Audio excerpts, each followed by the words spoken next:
Hey guys, welcome to Homesteading Off the Grid. Heading back up to my coffee stop there this morning to have this morning's ramble. I wanted to get the first clip down here to show you this herd of deer. 1, 2, 3, 4, 5. There's actually 6 of them out here. Some 1, 2, 3, 4, 5. Let's see. 1, 2, 3, 4, 5. There's a 6th one somewhere. He's probably up here below this dip. I came out, started walking up here, and I just went ahead and started recording because they were all around my garden. Of course, they couldn't get in, and they were over here, and they were just looking at me like, what are you doing disturbing our breakfast? So anyway, there they are. I know they'll run when I go up here, but what they do is when I sit here and I start, there's another one. They run into these woods, and then they circle back down around here, and then when I come down, they're down here. So anyway, I'm going to head up there, start this morning's ramble. Another view here. Isn't that beautiful? Guys, they heard my comments about how I'm making this a refuge for them and they feel safe. And I mean, they're just staring at me like, what do I want? All right, well, let me head on up there and get started. Wasn't that beautiful seeing those deer? I mean, it's just every time I step outside my door here, not every time, but almost every time I step outside my door, I see something every time we come outside. It's, you know, those deer, rabbits, the beautiful hawks that fly around trying to get our chickens, but they don't. We see foxes out here. We have a 300-pound plus bear that's been coming around. No, it hasn't come around for a while because we and our neighbors, the wonderful people next door, we've started putting our trash can in our garages and locking them up. But he or she's around here somewhere. But, oh, I just love being here. And I get to be here again all day today because I don't have to go to the job I hate that makes me miserable. I have another day off, and then, you know, I finish out the week and I'm done. By this weekend, I'll be free forevermore. And, you know, I mentioned a few days ago, we're not waiting until the last day or a couple days before we just throw ourselves back into the life we were living. You know, before 6 months ago when I took this job, we've been taking our walks on the campus of UVA, and yesterday, it rained all day and I had a lot of homesteading stuff I wanted to get done. There's some weeds getting too tall in some places that I like to keep cut down, and I've got a ton of firewood piled up. My neighbors over here have a bunch of firewood over there piled up I need to cut. You know, we're doing the barter system thing. They lost some trees. I'm cutting them up, taking the majority of the wood. They told us to take them all, but they have a fire pit out back and we're leaving them some, of course. And I help this guy. A lot of folks have said, oh, we see you don't like your neighbors if they come to take your hay, but if they do stuff for you, you like them. I help this guy too. He's an amazing guy, very intelligent. He builds airplanes from the ground up, and sometimes he has some heavy stuff he needs moved, and it's a two-man job, so I go help him. So it's like it's a mutual respect, a mutual help, and just a lot of mutuality going on there. But so it rained all day yesterday. I didn't get to work outside. So I did what I love to do and what I've done for years, and that is there's 3 things I do throughout my day. I read a lot, and I write a lot, and I spend a lot of time with my family, and that's what I did all day yesterday. Made a couple videos. You probably saw the one of my wife and son playing in the rain. That's what they love to do when it rains. So I'm back into writing, back into reading, and I went back and was reading some old manuscripts and some final finished products. And I'm not going to link out to my books, guys. People have asked that, but that's not what this channel is about. This is about our homesteading. It's my rambles, my belief systems, but you guys know where to get books.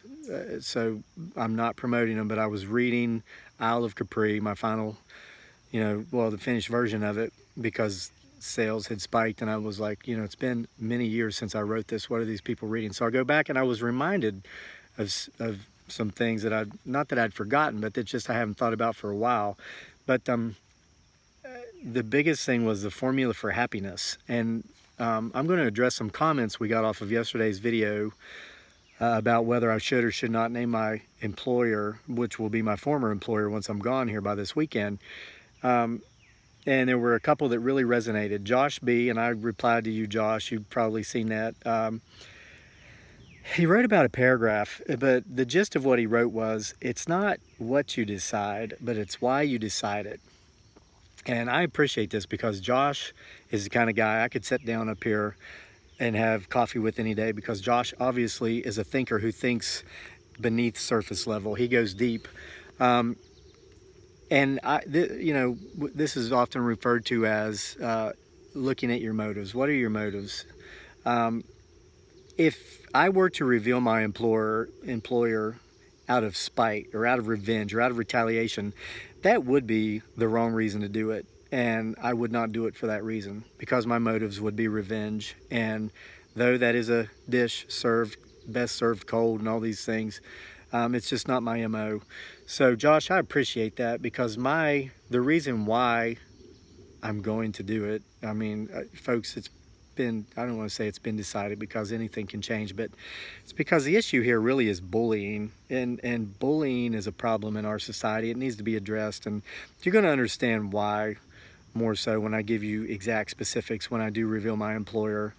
But basically, I don't know. And then Allentown gal also left a very good comment that resonated with me. She said that she was recently let go from a horrible job where she had been for 11 years, and she didn't realize how much it sucked the life out of her.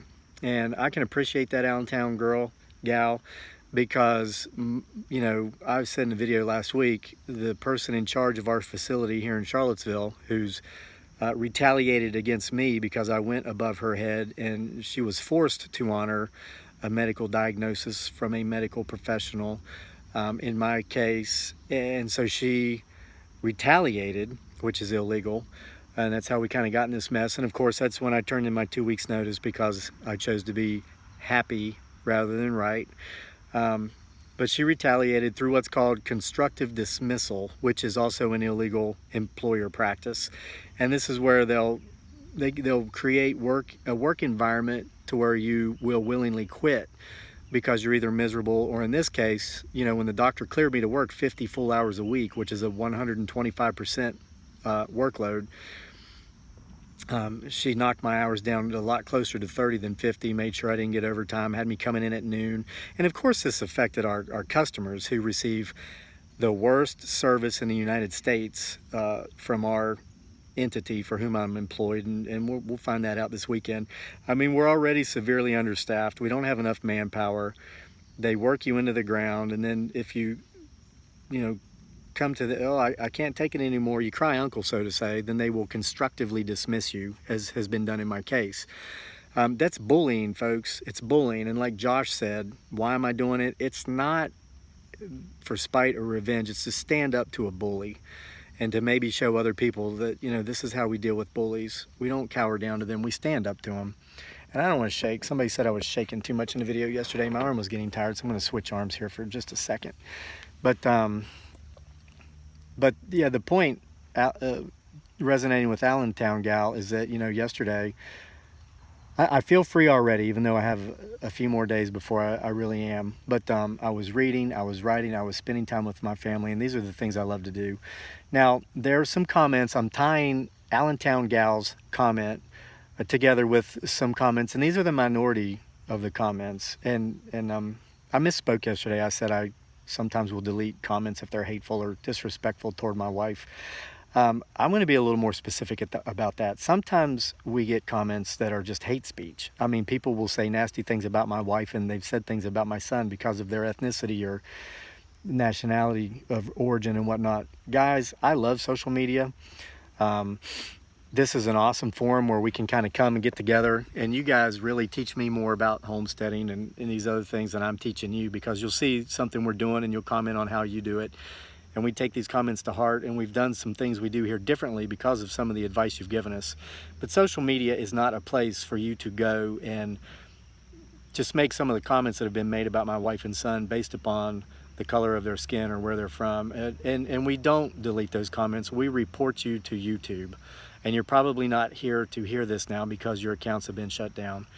So that's, to be more specific, we don't tolerate hate speech, and nobody should. That's another form of bullying, and we stand up to bullies. But the comments I'm talking about here, a lot of people have said, you should not quit your job. Folks, that's been decided. I'm gone. I mean, the working out the rest of this week, that's just a slight formality that, going through the process. because it was important to me to work out a 2 weeks notice. My employer wasn't respectful towards me, and I'm not being respectful towards them. I'm being respectful towards myself. This is what I believe. You do it right. I needed a job when I went to them. They were gracious enough to give me a job. So when I no longer needed that job, I needed to exit the right way by giving a 2 weeks notice and working it out. And we did. But these comments were, oh, I've been at the same job for 30 years and I hate it, I'm miserable, but I'm responsible and I want to take care of my family. I respect you for being responsible, and I respect you for taking care of your family, because that's the same thing I've been doing. But we don't have to be miserable in doing that. I don't know if you've noticed or not, guys, and again, I'm not political, and this channel has nothing to do with politics. And it's funny, somebody in the comments, they were talking, and I'm not knocking you. You'll know who you are when I say this.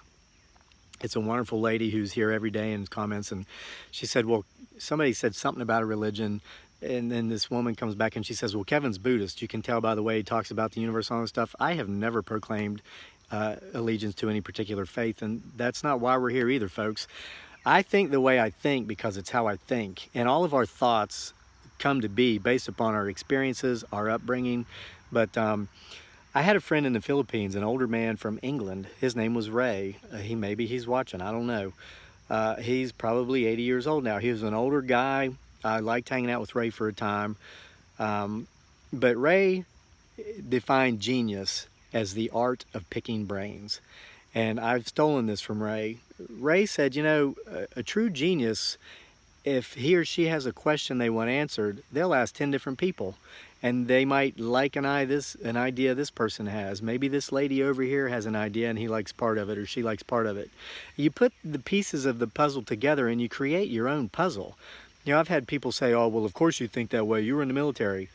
No, this is how I think because it's how I think. My military experience has influenced some of my thinking, but guys, we don't need to be putting each other in a box. I mentioned the other day, I will intentionally avoid talking about politics with people because we may have voted for somebody different in the last election cycle, but probably 90% of the other aspects of our life we have in common. So let's focus on that. So anyway, that was my preface to this is not political. But in case you haven't noticed, the economy in the United States is stronger now than it's been since just right after the Second World War. And I saw in the news the other day that, and who knows if this is true or not because of the way the news is so slanted, but supposedly and allegedly there are more jobs available now in America than there are people looking for jobs. So I know for a long time, and especially during the Great Recession, I came home from the war in Iraq and couldn't find a permanent full-time job because there were none out there, and thus started my journey in the Philippines, many years pursuing my passion. And this is today's main topic I'm going to get to here in a second. And things worked out for me. I did what I loved and the money just followed, and we were able to come to the US, return my family for the first time. But you don't have to be miserable anymore. You know, if somebody out there has a job they hate that makes them miserable, such as I did, start looking around. There are jobs out there that weren't out there just a couple or 3 years ago. And I was reminded of this yesterday when I was reading the Al Capri. It's about change, and a lot of people have commented in the comment section that I should not reveal my employer. I've talked about how I'm leaving behind some wonderful coworkers, and they said, if your coworkers choose to stay, even though they're being abused, that's their choice, and that has nothing to do with you. You know what? I agree with you. I do. Maybe though, by doing what we're doing here, a lot of them will wake up and realize they don't have to stay. For the last, other than the last couple of years, for a decade before that, there were no jobs. So if you were in a miserable job, you didn't like it, you kind of had to stay if you wanted to pay your bills. You don't have to do that anymore. So while I appreciate the people commenting saying, you should stay, I've been here for 30 years where I am and it makes me miserable, but I took care of my family, I appreciate the fact that you did what you felt you needed to do to take care of your family, but you don't have to be miserable. And in today's economy, fortunately, you're not stuck. If you think you're stuck, you're wrong. On your next day off, spend some time job searching and you'll be amazed at what you find. Now, with this, I'm going to get to this magical formula that I didn't forget this. I just haven't spoken these words for some time. And the protagonist in the novel Isle of Capri was talking about this when I read it yesterday. There's a formula, at least here in America, and we have viewers all over the world. And this formula is probably the formula used throughout much of the Western Hemisphere, but it's very much used here in the United States. It's a formula called do, have, be, and it's backwards. It should be do, have. Now, what am I talking about? Here in the United States, we believe that if we do this and then we have these things, we'll be all we can be and who we want to be. I mean, this was the way I thought right out of college. I thought if I do this particular job, and for me it was a stockbroker for many years, then I can have these things, which for me at that time was this nice tiny little cookie cutter house in a subdivision that looked just like all the houses around me. The car, the boats. I never had a motorized boat, but I've always been into canoeing and kayaking. But we do this, we have these things, we'll be who we want to be. Guys, most of those years I had a feeling of emptiness. I felt more whole when I was in the Philippines living off of the $2 a day my wife was working for while I was doing what I loved, which was writing. It's not do, have, be. The formula I found was that if we be who we are, if we do what we want to do, that for which we're passionate, which for me is writing, we will have a life of contentment that we could have never dreamed about. It's not do, have, be. It's be, do, have. And I didn't get away from this. I kind of ended up at a job I hated that made me miserable for 6 months because I followed this formula. Please understand this, folks. Sometimes it doesn't work out for a long time, and even after once it has been working out, it might not work out for a while. I was being who I was, doing what I loved, and I had and still have the life I love. But for a period of time, I had to do something I wasn't too fond of, like the people who are commenting, working, to take care of your family. I was willing to do that for a time, but I am not willing to do that for the next 30 years. And fortunately, I don't have to because things have turned around, they've worked out. My employer, or at least the person in charge of our facility in Charlottesville, who performed the illegal practice of constructive dismissal by cutting my hours down to 30 hours a week, didn't realize, I guess, I have other income streams, and those other income streams have been going up considerably because, well, things have turned around, they've worked out for us. And so really she just did me a favor of kind of ushering me out the door a little sooner than I would have left anyway. I'm getting back to the lady, and I like this lady, and I'm not trying to disrespect her. I comment back to her often about saying I was a Buddhist or whatever. And I mentioned, no, I've proclaimed no allegiance to any sort of faith or ideology, but there is an ideology that I do prescribe to. And when I mention this, there's an author, and I'm going to mention the ideology, and some of you are going to click like because you know who I'm talking about, and you're going to like this even more. And a lot of you are going to click unsubscribe because you know what I'm talking about, and you're going to unsubscribe. I'm going to say it anyway. Many of you have heard of Objectivism, many of you have not. And it was a philosophy constructed by an author named Ayn Rand.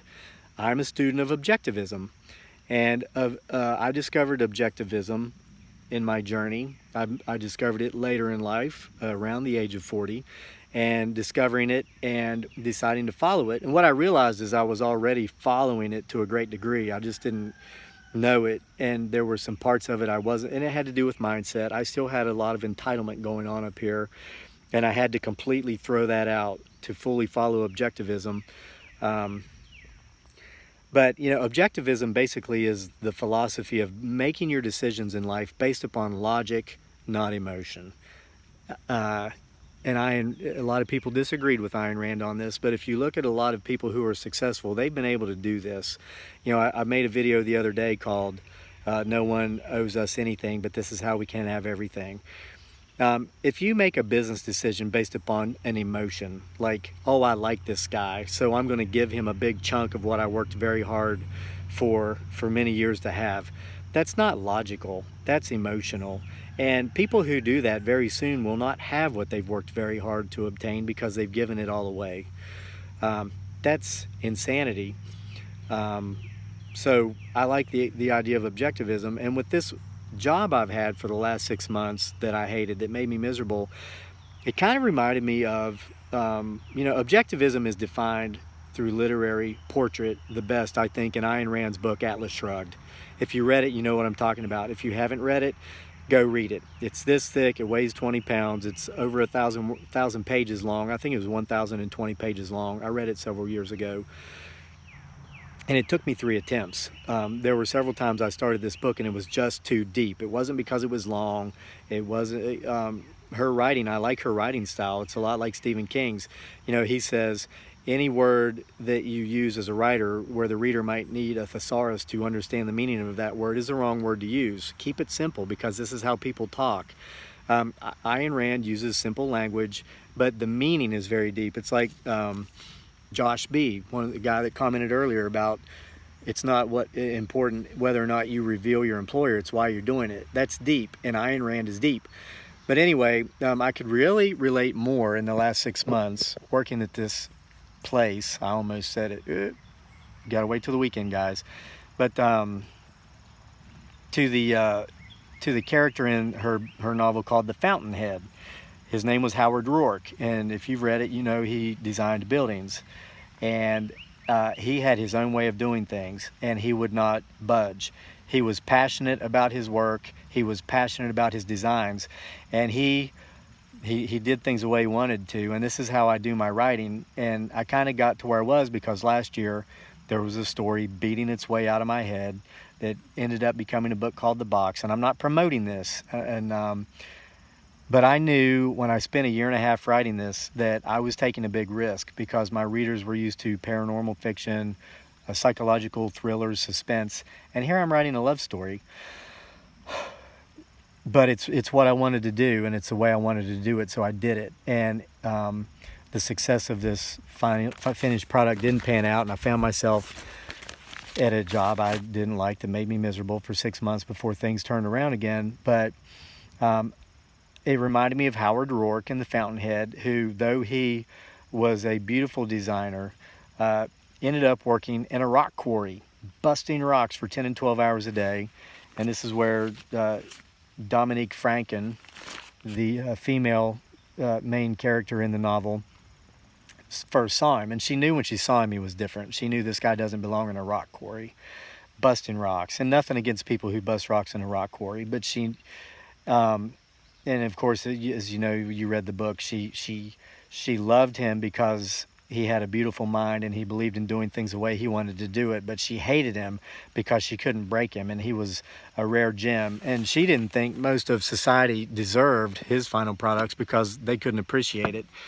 This woman was unique. You know, Dominique, she would buy great works of art that she felt the common population didn't deserve seeing, and she would destroy them or put them away somewhere so they couldn't see them. And so she wanted to destroy Howard Roark because she didn't think society was deserving of seeing his final products, because he didn't do what he thought he should do so he could have these things, so he could be... He didn't follow that formula. He was who he was. He did that for which he was passionate, and he had a final product, and at the end of the book had a life that few people could even fantasize about. So that's the ramble for this morning. I wanted to address some of the comments, and I wanted to kind of point out this formula that I was reminded of again through the voice of one of the protagonists in one of my works. So a lot of us out there are miserable. I mean, I'm not, just a few more days and I'm finished. But a lot of people, like, have been commenting in the comments, you know, they think being miserable is part of being responsible. It's not, folks. We're in a very strong economy now. If you have a job you hate and it's making you miserable, you don't have to keep it. And you're thinking, gosh, but what would I do? I've done this for 10 years. There's people that I work with that are way younger than me. You know, people are saying their goodbyes to me. They know that I'm leaving. I'm 44 years old. There are people in their 20s in early 30s who were saying to me, I wish I could leave too. And I said, there's this beautiful young girl. She's like 22. She's been there 3 years. She said to me, I wish I could leave too. I said, leave, get out now. Oh my God, you're young enough to be my daughter. You've got to go. She goes, well, it's more complicated than that. It's not that simple. And she turned around and walked off. Yes, it is that simple.